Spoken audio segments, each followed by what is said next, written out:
welcome to the latest in the Leaders with Ambition podcast series. And today I'm absolutely delighted to welcome Sadie Barron. Sadie is the Chief Marketing Officer at Reed Smith, and it is going to be a really interesting, inspirational conversation today. I'm sure lots of people know Sadie already out there, but Sadie is one of those people that really invests in her team.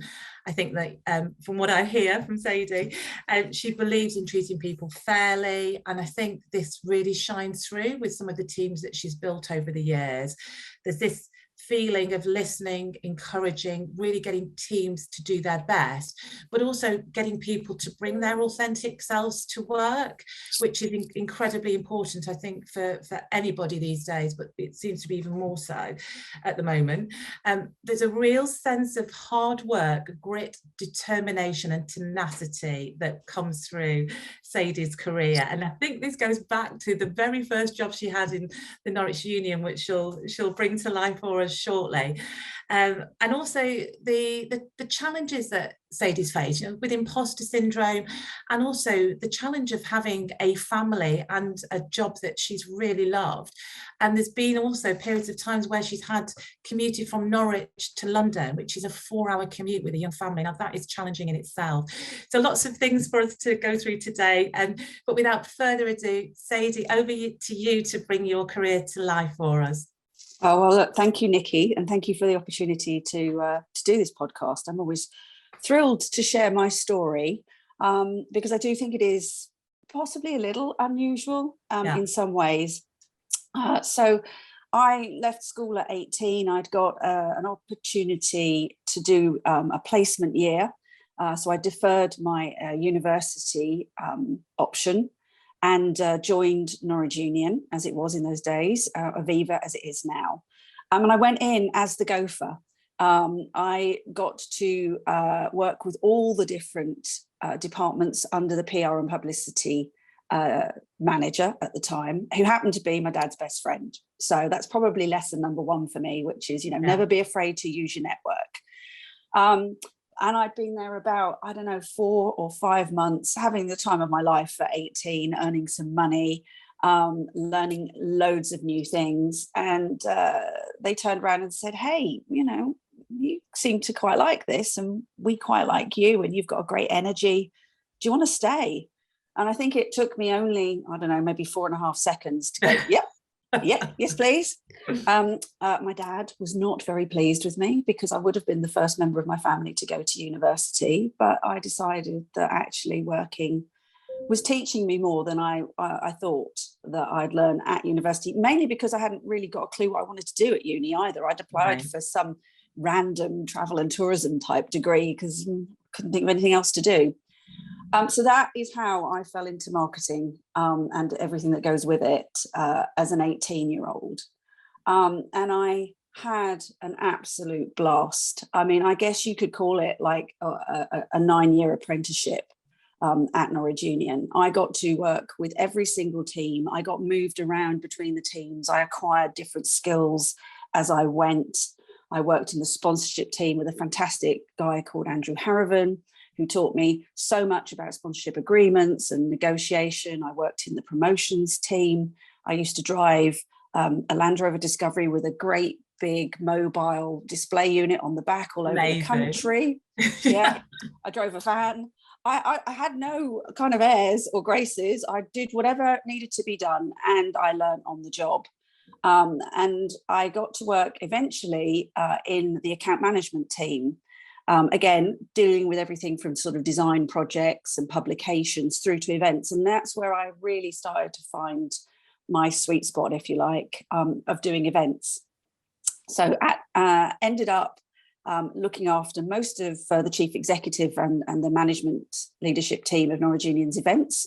Right. And then having been told quite early on that I was unlikely to be able to have children because of a medical condition, found myself pregnant at the ripe age of 25 and thought to myself, wow, this is something that I wasn't expecting, but an absolute joy. How amazing for you. It really was. Again, a no-brainer. And I left on maternity leave at the end of 1994. My son was born early 95. And I was on maternity leave, and there'd been a lot of changes over the years at Norwich Union, and they were reorganising the department, and they offered me a role that I just didn't think would be me. So I took voluntary redundancy and was going to be a stay-at-home mum for a while. It was a different sort of challenge. Yeah. Yeah, had a baby that didn't sleep, but that was going fine. And then my phone rang one day, and I was sat at home, and it was the chief exec of Norwich Union, AB as he was known, Alan Bridgewater. And he was like, "Hey Sadie, when are you coming back?" And I was like, "No, I'm not, Alan, I'm sorry, I've been made redundant." He's like, "What?" Put the phone down, and I was like, "Oh, okay." And then rang me back very shortly and said, "That's all sorted, you can come back." And I was like, no. Very unusual, isn't it? Yeah. Again, the power of your contacts. Yeah. And I said, "Look, that's really kind of you, but I don't kind of want to come back full time." And we negotiated over the phone, and effectively I became a freelance event management consultant, doing mainly my old job, but with the choice of who I got to work for. And that's what I did for quite a while, until I was fortunate enough to fall pregnant again for a second time. By that point, I picked up some new clients, one of which was the local paper's business awards, which had big organisations based in the east of England who were sponsoring them, one of whom was Eversheds, the law firm. Yeah. And long story short, decided with 2 children at home, that was incredibly hard work. And my absolute admiration goes out to all the women out there who have children at home and have managed the pandemic with children at home, because I literally do not know how you guys have done it. But my passion and what motivated me was really having a job. And I made quite an unusual decision back in the late 90s to say, actually, I want to work. My husband at the time supported me. We got fantastic childcare in place. I've got a wonderful family as well who supported me. And off I went back into work, joining Eversheds in 99 as a marketing manager for them, covering the east of England. That quickly progressed as Eversheds did. They were an incredible law firm in terms of their ambition and drive. And over the course of the 14 years that I was there with them, worked my way up, looked after real estate across the UK, and then London office, which is where the commute started. Right. Every day from Norfolk into London. How did you cope with that, Sadie? How did you do it? Well, to be honest with you, discipline is really important. So I would be on the 7:13 train out of Dis, which meant I left home at just before 7 in the morning. So the childcare would arrive at just before 7.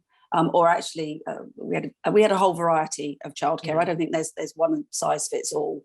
And then I would be on the 6 o'clock train home, and that was non-negotiable. Yeah, that was my 2 trains that I caught. Of course, there were always the obvious delays, but largely, and I had a rule: I worked one direction, so I'd probably work on the morning on the way down, but I wouldn't work on the way home because you need that decompression time.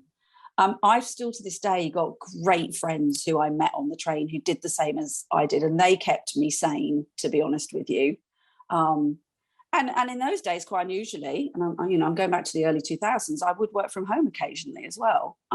Very unusual. Very unusual. I had a very progressive thinking boss at the time, a lovely lady called Celinda Bennett, who would let me kind of manage my time accordingly, but also, make sure I was in the office and was visible. Yeah. I'm not going to lie, I look back on it and wonder how the hell I did it, but I did. Very challenging, yeah. It was, it really was. And then sort of fast forward through doing lots of different things. We were going through a reorganisation, and my then marketing director, Gareth, came to me and said, "Look, I'd like you to be head of marketing for international." And this is where my real imposter syndrome kicked in. And I went, that's an amazing opportunity. Thank you. No, not for me. And he talked to me about it and explained to me why he thought I would be good at it, which was effectively working with all of the law firms that are part of the Verine and their marketing functions. So they're not our team, but this was about kind of bringing people together and trying to harness the power of Right. what they were doing, help build the overall Eversheds International brand. And he said, look, I think you'd be good at it. You know, you've got some great people skills. Come on, give it a go. I believe in you. What's the And worst so I that could did. happen in those situations? Absolutely. Could go wrong. Probably quite a lot, actually, but there we go. No, and again, fantastic people made that job possible. And that was really kind of, you know, where I was. And then there was another reorganization. And having been there 14 years, it was time for me to move on, which I did. And I joined PwC.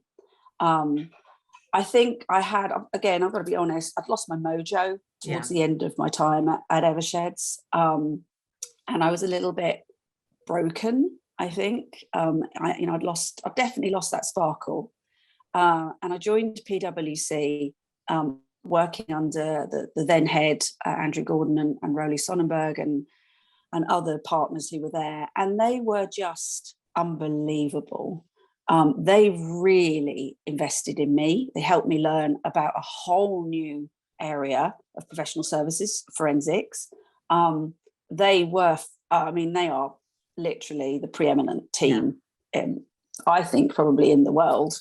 I'm sure some other forensic professional service firms would disagree, but they were really busy.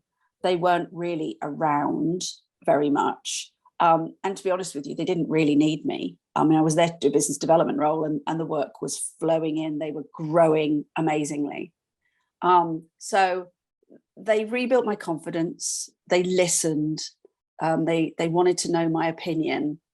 But then after about 6 or 7 months, the opportunity at Reed Smith came up. And I thought to myself, I really like the look of that job. And so with a little bit of trepidation, I went for it and I was lucky enough to get it. And the rest is almost history. Having been there for about 3 years as a director and doing a couple of roles, because we'd had some changes in the team and I assumed responsibility for the transactional BD side of the business, which gave me exposure for the first time to the US market. When we lost our CMO when they left, a little under 6 years ago, the phone rang on a Thursday afternoon, quite unexpectedly, and they asked me to step up and take it on. And a little bit of thought. I will not say that one took me 4.5 seconds to say yes to. I did have a few days and a meeting with the global managing partner, who is just a wonderful man. I took over as CMO. Well-deserved promotion, yeah. So, you know, I do pinch myself. I'm a girl from Norfolk with no degree that looks after a 1.4 billion plus global law firm with a team of 100 plus all around the world. And I think I'm super lucky to do it. And some of it has been about my network. Some of it has been about luck, being in the right place at the right time, but definitely hard work as well. Yeah. There's no two doubts about it. I don't think you achieve what you've done just through luck, Sadie. And, you know, as you say, there's a lot gone into that luck. And it's interesting to take you back to the Norwich Union days. And as you mentioned, you know, your ability to turn your hand to everything and really throw yourself into everything that got you noticed, that got you into the chief exec office where you were, you know, willing to do whatever was thrown at you, which then subsequently led to you being able to go into a freelance role. And, you know, so it's interesting, isn't it, that the decisions you've made have been down to your, as you've mentioned, your networking, but I think more about your communication style. Would you agree? I would. I think that is very true. You know, and I've over the years, I've had feedback sometimes where, you know, hey, you're a bit too much. So I guess I've honed and developed what I could like to call the barometer of personality styles. I can go from class clown to ice queen quite quickly, and everything in the two. I try and hover a little bit more in the middle these days, a little bit more balanced. But yeah, I think, you know, that open communication style, also being really curious. Right. You know, my mum, if my mum was doing this podcast for you, she'd be saying, she used to drive me mad because my favorite question is why. I've always just wanted to really understand why I'm doing something and how it fits into the bigger picture. And I think that curiosity probably, again, drove that side of that willingness to be open. And, you know, I often get asked about kind of, you know, how did you get to be CMO? And what I say to people at the beginning of their careers is don't specialize too early. The reason I'm CMO is that I have done a bit of everything. And what that taught me along the way is not only the skills to do it, the technical skills or the experience, but it also taught me what I don't like doing and what I'm not good at. And recognizing that, you know, look, my attention to detail is, I think in pictures. So give me a spreadsheet and I'm like, but, you know, I have other people around me who are phenomenal at that. So I can lean on them in the way that they can lean on me for the ideas or the creativity or whatever it is that they need. And try it. And so I try and say to people, you know, particularly at the beginning of their career in my team, look, below manager, try things. Go and do a secondment. Go and do a learning, something that you might not necessarily recognize as being core to what you're doing today, because you just never know when it's going to come to the fore. One of the projects I did when I was at Eversheds was I rolled out their CRM system. Now, again, having just gone back to what I said about attention to detail, you might question why the hell would they have put me in charge of the CRM? It was back to the point that communication is one of my strong points, winning people over, being prepared to go and sit in partners' offices, talk to them about the resistance to using it or talk to them about the wonders of what they were going to get from it. I was on full-on sales mode.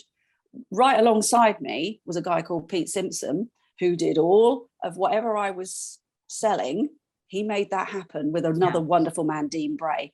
And the three of us together, working in a really small team, made quick, fast decisions and rolled out a CRM to the point where we won, I don't know, I can't remember what they were called, but there were like some legal marketing awards and we won it. We were really shocked. But you're really proud of that achievement as well, because as you say, you know, it's a massive project. And as anyone that's ever been involved in trying to implement any kind of new CRM system, as you say, the buying is the most important thing, isn't it? And so you should be incredibly proud of that. But for you then, when you look back, and you just mentioned earlier again that you didn't go down the traditional degree route.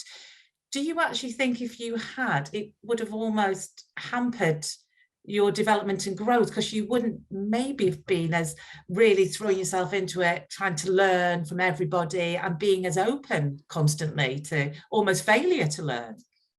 I actually do think that there's a real part of me that hankers after doing one, and I may be one of those exactly. I might be one of those 60 plus people who do a degree or an MBA of something when I've got a bit more time.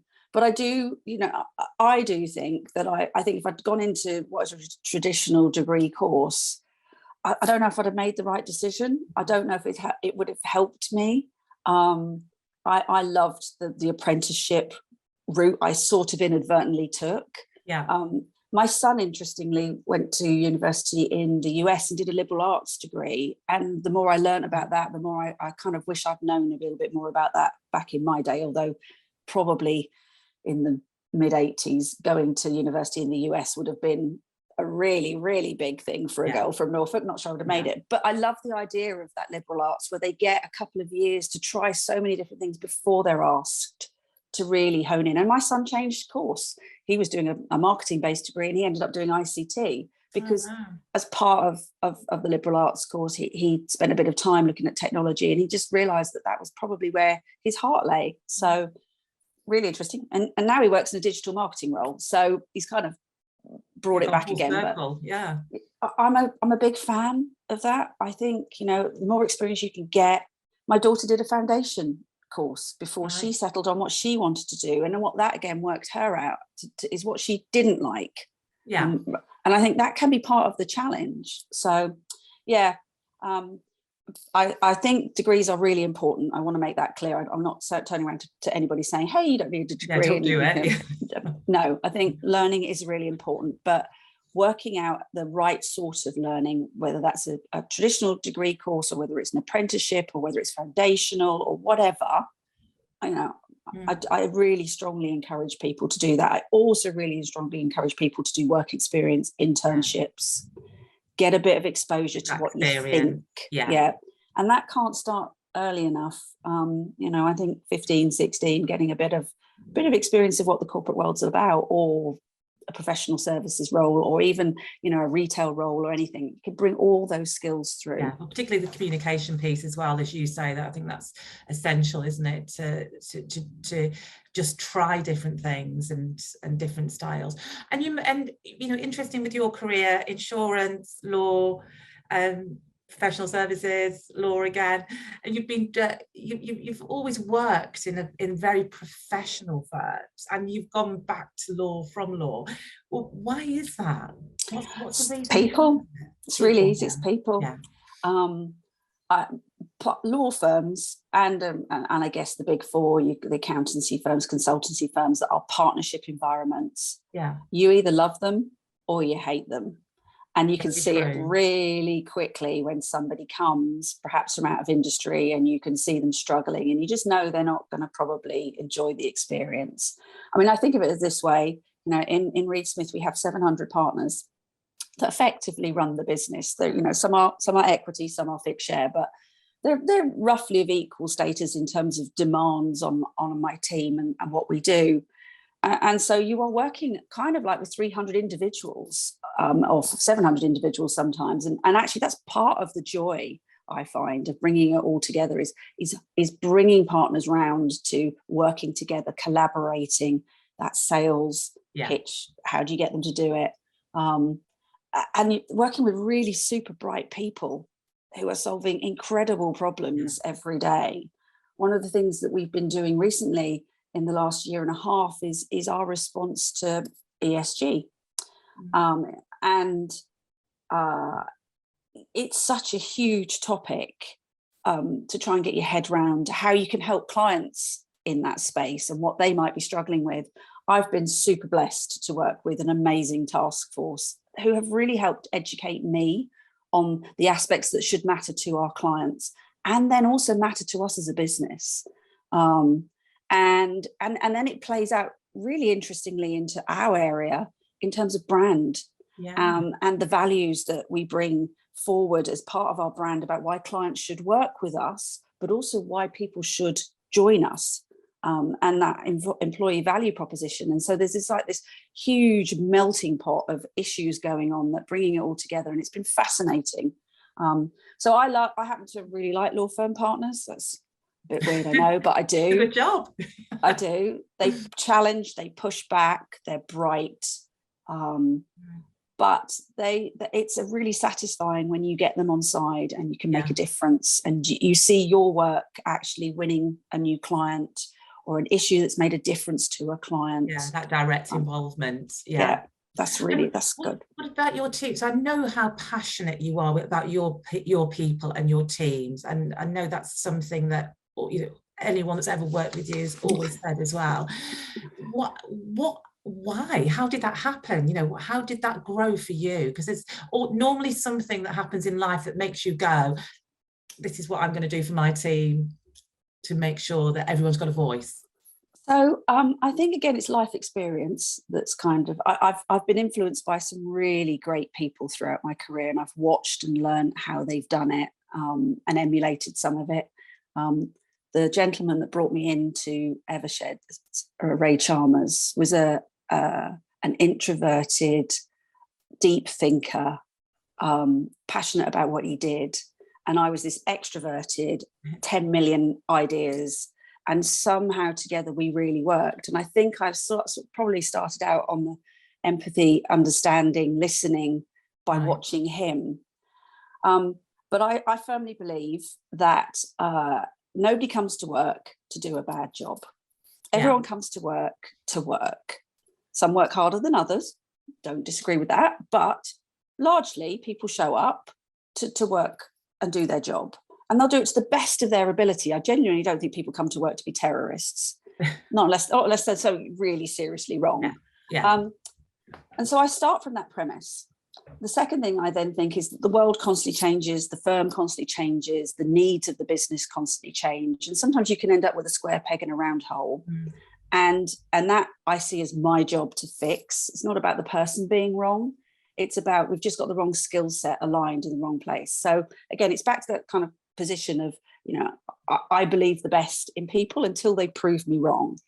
I also operate on a position of trust. I trust people to do what they say they're going to do. I'm not going to micromanage them while they do it. I'm going to ask for explanations if things aren't quite as I expected them to be. But again, I believe if you empower and you trust people, that brings out the best in them than trying to hover over them and micromanage them. And I've been micromanaged in my career and it wasn't the greatest experience. Yeah. So again, I learned from that. And I fundamentally believe in equality and fairness. Again, I've been really lucky to be reverse mentored through a program Reed Smith has. And that's taught me a lot as well.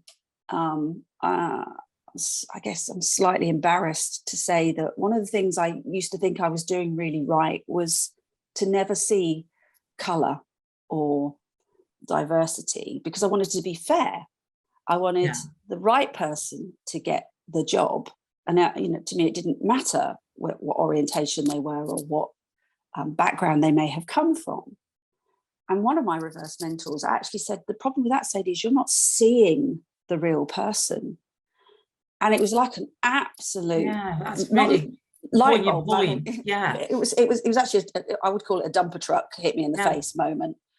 And I realized the importance of seeing diversity and understanding and appreciating diversity. There I was trying to be equitable and fair, but actually I was doing them a disservice. So now I pay real attention to that.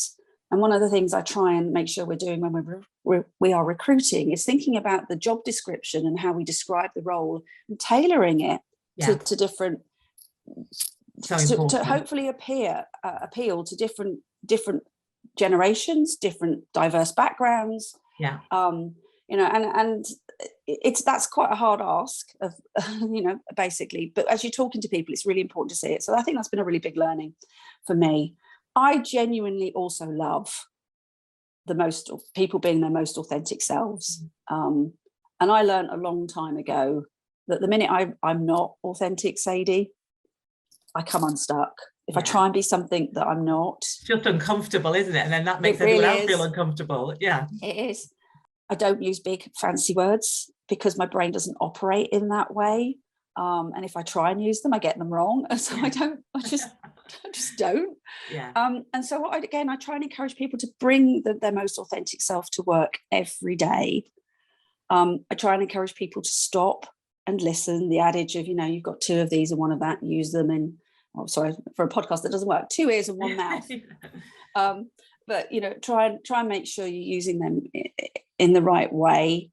And never believe the first version of what you're told, because there's shades of grey in every situation. So if I get a complaint because something has happened in the team, I always respond saying, thank you for letting me know. Let me dig into this. I'll come back to you. And then I spend a bit of time trying to work out, what actually happened. And I've literally yet to find a single situation where it was quite as black and white as it was first being made out. There are always extenuating circumstances. And then it's about feedback. And for me, feedback is really important. It should never be given annually. It's a constant thing. Just dropping little notes in, but also taking the time, if something has happened, to go back and say, look, how can we make sure this doesn't happen again? How can we learn from it? Because I've been fortunate enough to be given feedback, negative and positive, over my career. And it's helped me change the way I approach something. It's made me stop and think. And the final thing I always say is just remember, it's never personal. Yeah. It's a work, it's a job. Yeah. But I think it's interesting, you mentioned the feedback element there. And I do find more and more with some of the younger generations coming into the workplace that even though they do ask for feedback, they want the feedback to be positive all the time. And have you found that with your teams? Is that something that you're having to, adapt to? And how are you making that work? Yeah, look, I'm probably the mother of two younger generations just starting their thing, and I struggle to give them feedback sometimes, and I'm their mum. So yeah, it is an art. I think what I always counsel people whenever we're perhaps gearing up to give some feedback is to have facts. Yes. But it's not just, and actually be planned and be thoughtful in how you're going to give that feedback. Safe environment, yeah. Yeah, safe environment. I think it's always important to do it face to face, even if it was a virtual face to face, not on the phone if you can help it, and never by writing. Never on email. Never on email. It's really important. And actually, to ask their views on what they think they can do. I try and get them to own the feedback themselves. I get them to tell me how they think it's gone. And maybe then I can present a couple of facts to them to say, well, what about when this happened? Or what about, where did we get to with X? Yeah. And then you'll draw out perhaps the where there's been the need for some learning or some experience. And then you can talk to them and say, well, look, okay, it doesn't have to be a negative experience. This can be positive. What can we do? How can we move forward? How can we make sure that, we're giving you the opportunity to acquire the skills you need to do the job that I'm asking you to do? And largely over the years, it's gone, I guess, pretty well. I had a situation where I learned the hard way. It was actually one of my promotions at Evershed. So I went from being a peer to being a manager. It's a really tricky time, isn't it? It really was. I didn't get it right. I took the feedback I was given from the partner. I took it verbatim. I went to the individual. I gave the feedback to them because I thought I was doing the right thing. I never saw them again. They were so devastated by it. They actually ended up leaving the firm, and I was heartbroken about that. And I realized just how I'd got that so wrong. And it taught me a really big lesson. And I've never done it since. Yeah. So you've learned from that, which is what it's all about, isn't it? It's absolutely. Learning and developing. Absolutely. But I'm not going to lie. Again, the younger generation do perplex me a little sometimes, particularly when they're in my office or I'm talking to younger people, perhaps at events. And the one thing I want to say to them is, look, I'm not here to fix things for you, and I'm not here to run your career for you. It's your career, just as it was my career. So own it. Come and ask me for opportunities. I'm going to tell you whether I can make them happen for you or not. Please don't run to me and ask me for a promotion when you've been here about 6 months, because that's not going to happen, because I need to see how you're stretching, and I'll talk to you about what stretch objectives and goals will look like. Be patient, and remember that, doing a really good job, being visible and rolling your sleeves up and getting involved will go a long way. Yeah. And don't forget about the power of your network. You can't just rely on me and mine. And that may sound a little bit blunt, and I don't mean it to, because I will try and help anybody with whatever they want to they want to do. But I'm not your mum. Yeah. I'm not your work mum. Yeah, exactly. In that respect. Work. Yeah.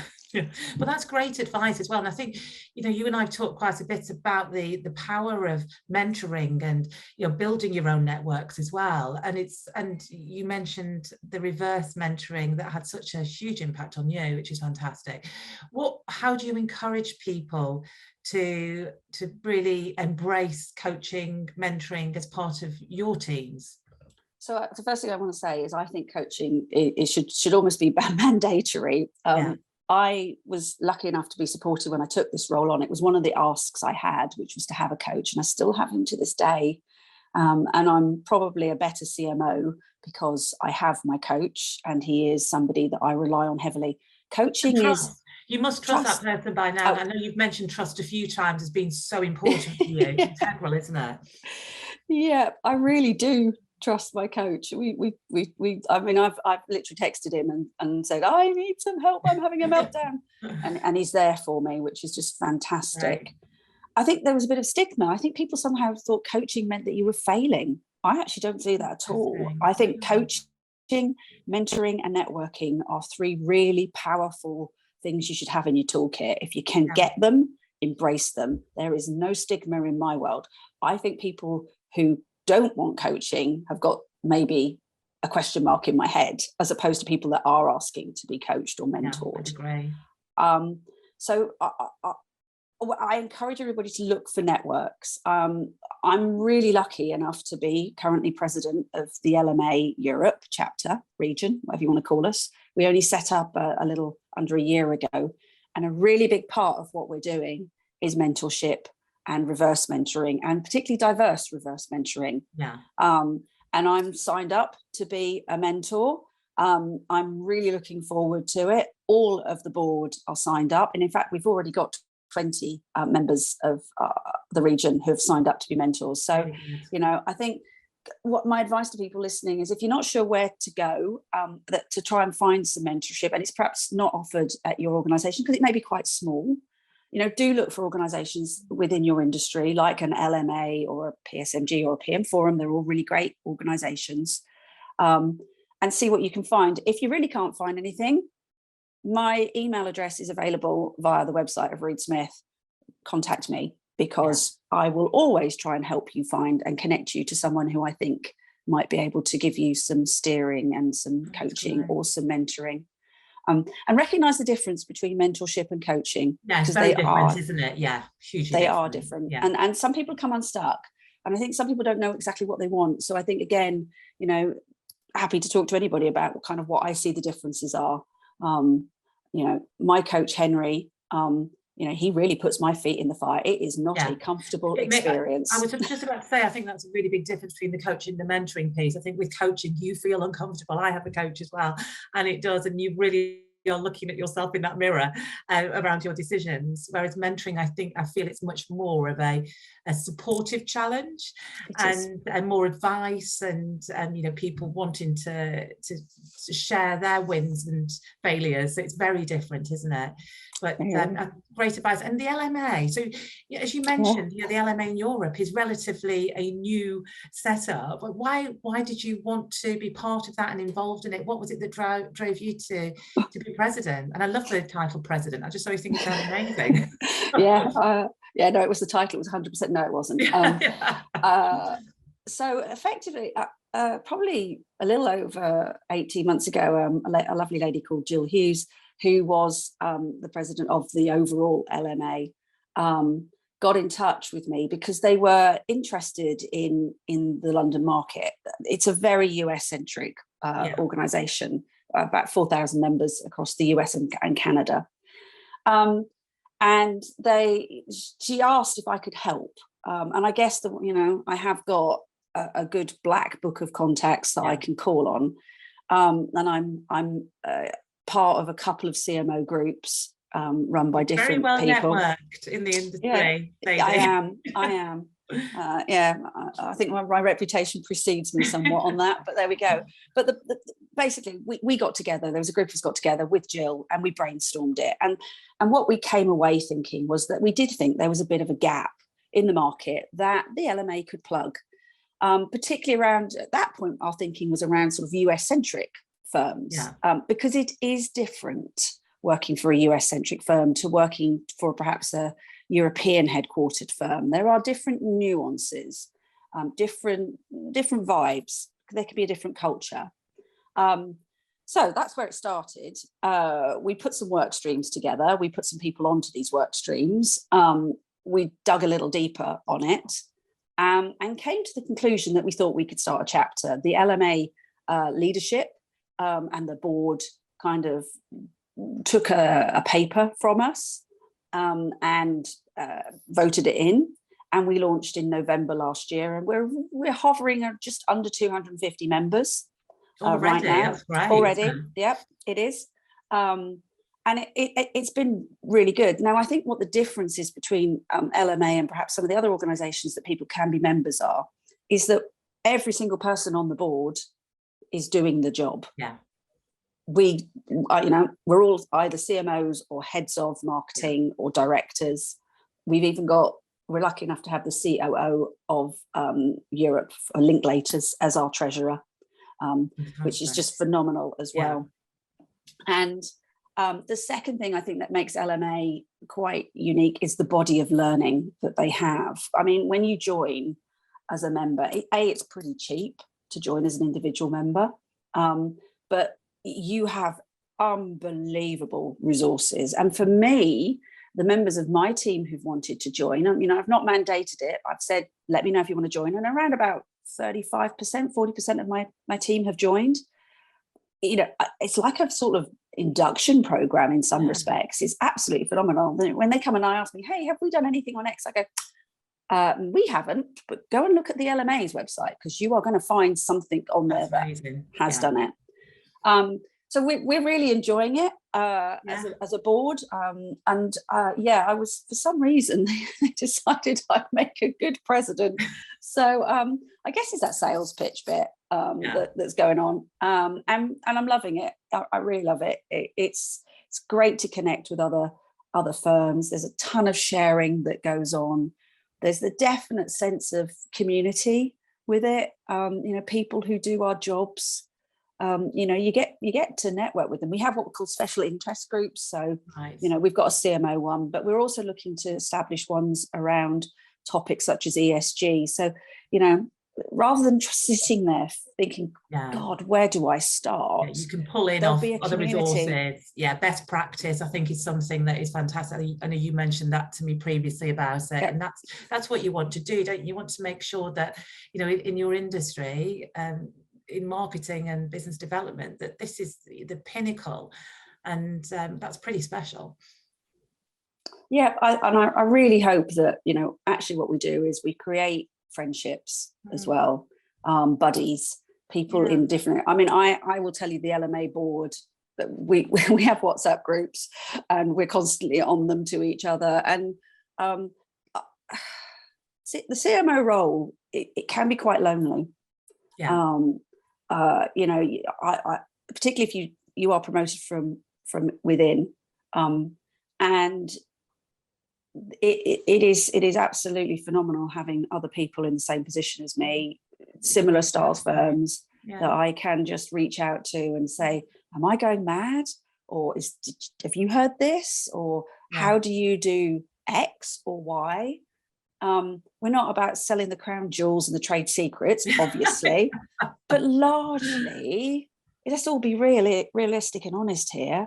It's the same job with just a different logo, 90% of the time. So why wouldn't we try and help each other?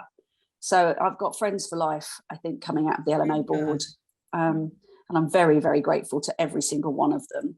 And what's really lovely is the board is just going through its kind of re-election process. It's part of the LMA cycle now. And every single one of them are willing to stay on, which I think says a huge amount. Because it must take a lot of time out as well. And, you're all, as you say, in very senior positions in a partnership. You've all got, I'm sure, personal things going on outside of work as well. So it is a commitment, isn't it? So you'd only be doing that if, it was worthwhile and it was helping future generations as well, which I think is fantastic. So well done to you. It sounds like a great organisation. Thank you. And one of the questions I wanted to ask you was going back into the real work-life balance challenges that you had with your family. And as you mentioned, you didn't necessarily know you were going to be able to have children, so what a fantastic thing for that to happen. And I know that you are very centered around your family. It's incredibly important to you, as is your work. How did you balance it all off? Did you drop balls, or was it all? I did. Yeah, I did. I dropped a lot of balls, unfortunately, with the work-life balance. I did. It is choices. It is about making choices. I think being conscious about the choices that you make. Some of them come along with the opportunity, and then you're forced to make a choice. I think if I look back and I think about, if I speak to my sort of 25-year-old former self, what would I say to her today? I think it would be about understanding the implications of your choices.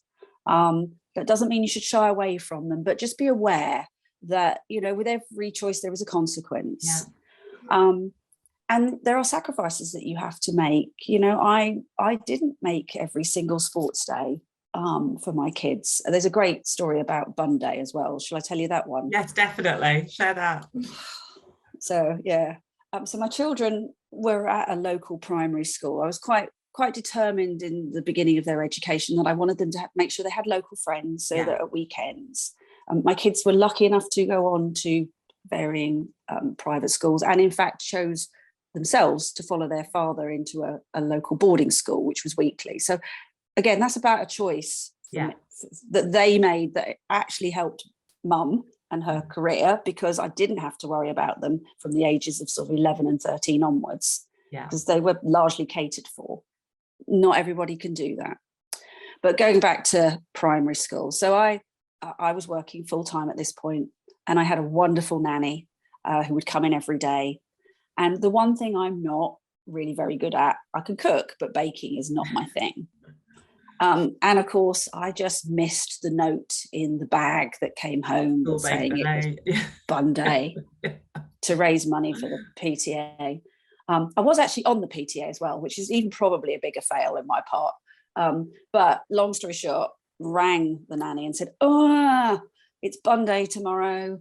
Could you please pop to the supermarket on your way to the work, or could you organise some buns for me? I'm really sorry." And she said, "Leave it with me. It's absolutely fine."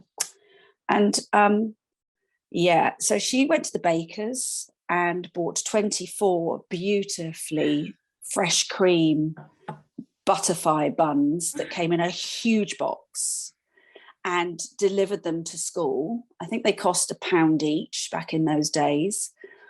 And that was great, except they sold them for 10p each. And I got known as the mum that brought the caterers in. So if I did a dinner party with any of my friends from school, they'd be like, "Are you getting the caterers in?" And I was like, "Oh no." So I think the lesson in that one is pay attention to what is going on in your children's lives, be a bit more organised, and perhaps give better instructions. Donate the money instead. That's what I did actually ring. I did actually see the teacher and say, "Look, can I just give you a check next time, because you've got a lot more out of that." So I got a bit of a reputation on that one. But it's not easy. It's not easy. You can't do everything. You can't. And I think what I would also say, and you know, Fraser and Olivia were sitting on this podcast, I was always really open with them about, you know, the idea that I kind of almost needed to work to make me feel fulfilled. And they sort of understood it, but then they recognised, and they're quite savvy kids, that frankly, if mummy's earning something, then probably that means we might get a nicer holiday, or we might get a pony.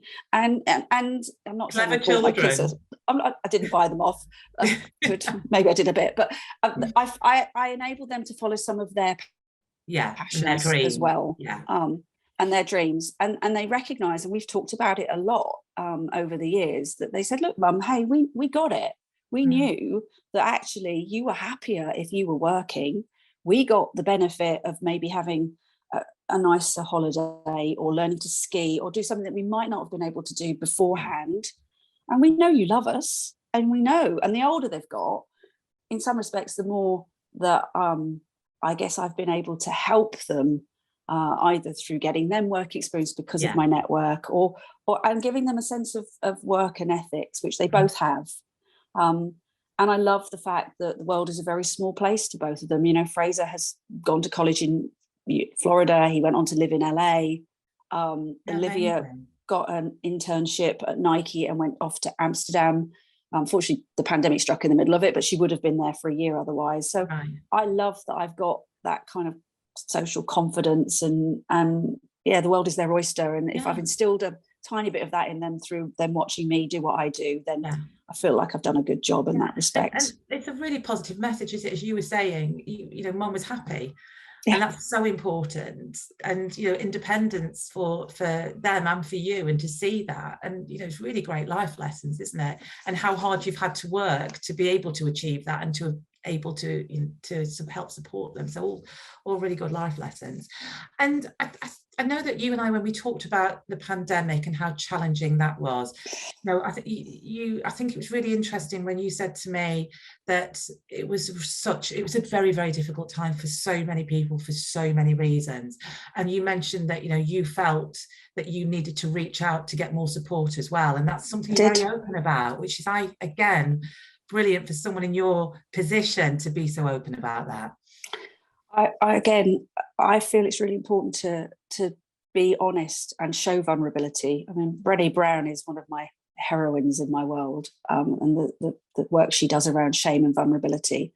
But yeah, the pandemic, when it hit, and the decisions we were having to take, like every other business, were we going to be able to hold all our staff? Are we going to have to make people redundant? Are we going to have to furlough people? What would it look like? How long would this go on for? I can remember saying to my very good friend, the chief HR officer at the time, I think it was the 12th of March was the last time we were together in the office. I said, hey, I'll see you in May. And little did I know at that point, just what we were heading into. The summer was just full on. It was 7 days a week for pretty much everybody.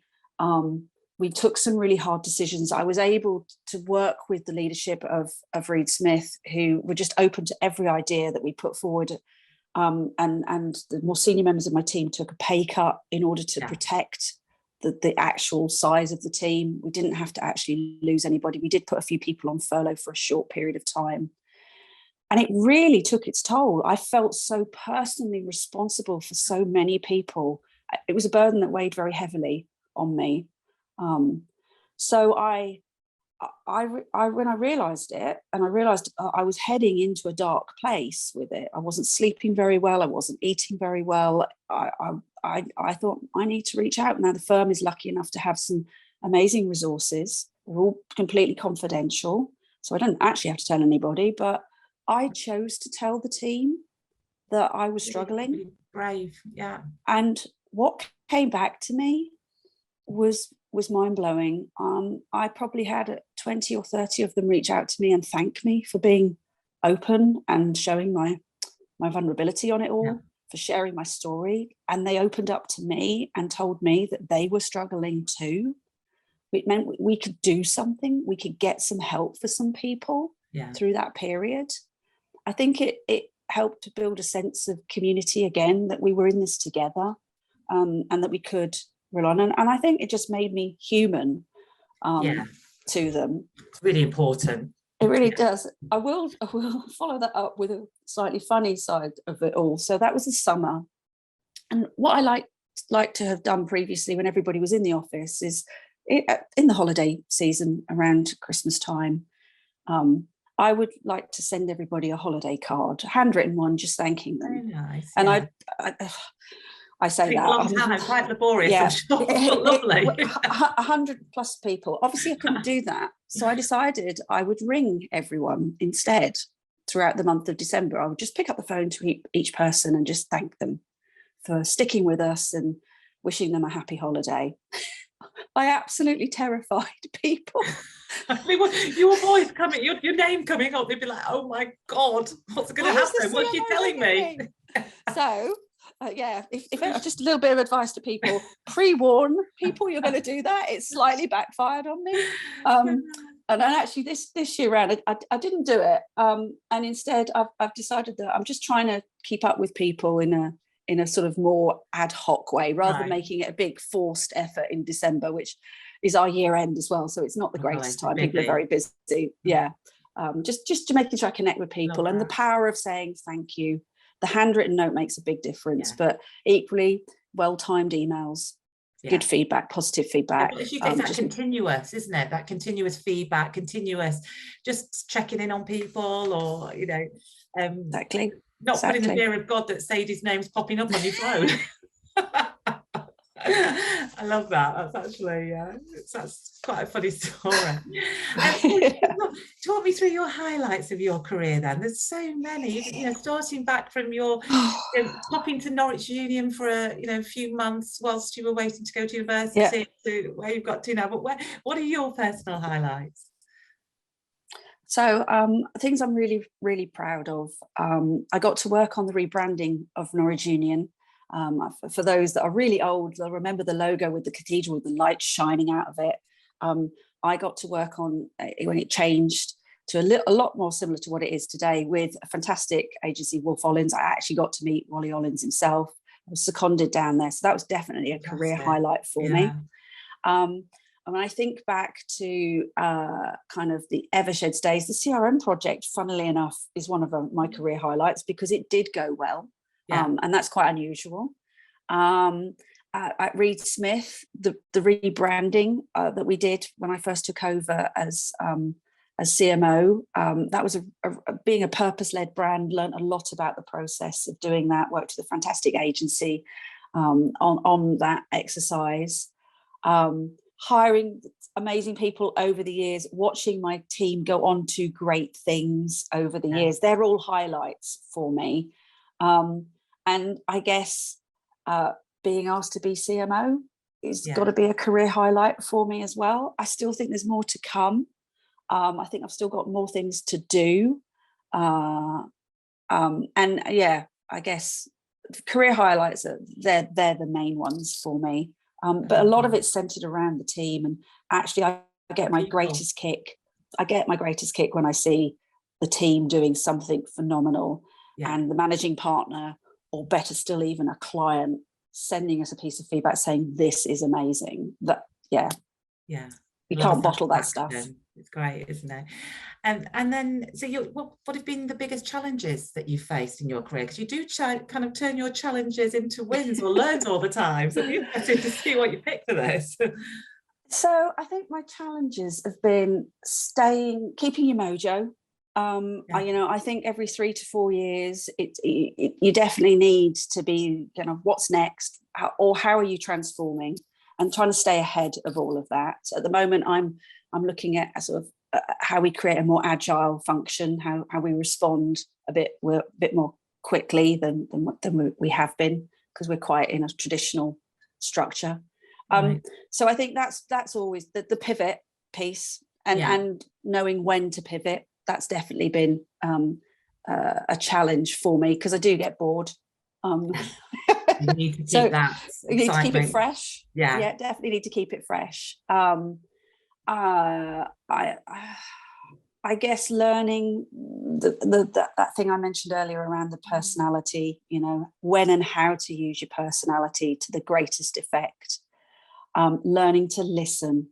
I'm actually a trained appropriate adult, which I've only done since the pandemic, which I think is a wonderful thing that I get to do with vulnerable people who are in very challenging situations in police custody.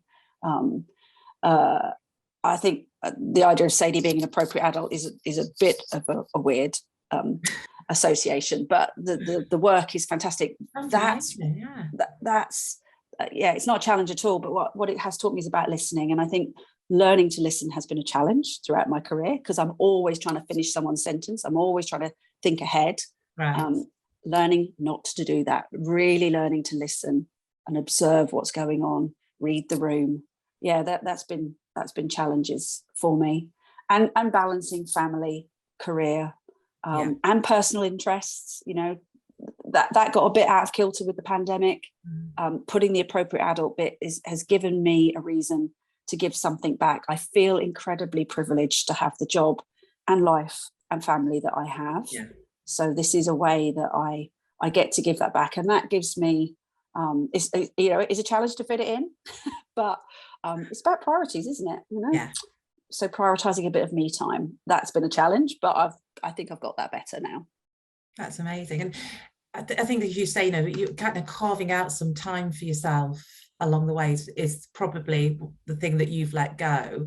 And by carving out this new commitment to assisting other people is helping you, by the sounds of it, of making sense of all of this madness that we live in. So that's positive. And words of wisdom from you, Sadie. So for those people coming into the industry, or words to your younger self, even, what would your words of wisdom be? Well, I'm going to steal them from my coach, if that's all right, which is, if you don't believe in yourself, you can't expect anyone else to.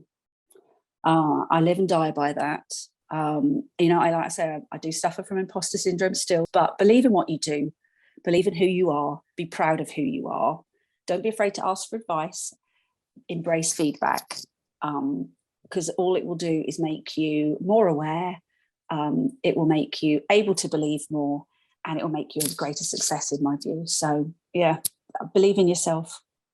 Fantastic. Very powerful, inspirational words to end the podcast on as well. So Sadie, I have to say thank you so much for your time today. It's been really interesting and fascinating speaking to you. And I'm sure people are going to get lots from the podcast today. So thank you. It's my absolute pleasure. Thank you so much for asking me.